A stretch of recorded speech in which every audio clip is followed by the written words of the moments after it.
ပတ်စံနဲ့အခွင့်အလမ်းတွေကိုငါကအလွယ်တကူ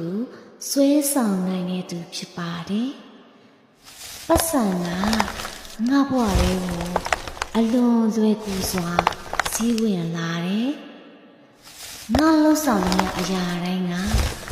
ပတ်စံနဲ့ပတ်သက်ပြီးအောင်မြင်မှုကိုဖြစ်ပေါ်စေတယ်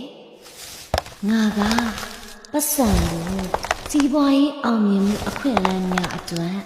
ဆွဲဆောင်နိုင်တဲ့သူဖြစ်တယ်။ငါရဲ့စိတ်ပိုင်းဆိုင်ရာစွမ်းအားတွေကပတ်စံနဲ့ပတ်စံလိုင်းလုံးများကိုခံယူရန်အစဉ်သင့်ဖြစ်နေပါသည်။ပတ်စံအများပြားကိုငါရဲ့ချစ်ချင်းမေတ္တာနဲ့လက်ခံနိုင်ပါတယ်။ပတ်စံကငါအတွက်အလွယ်တကူစီးဝင်လာနေပါတယ်။ငါဘဝကပတ်စံနဲ့အောင်မြင်မှုကြီးပွားချမ်းသာမှု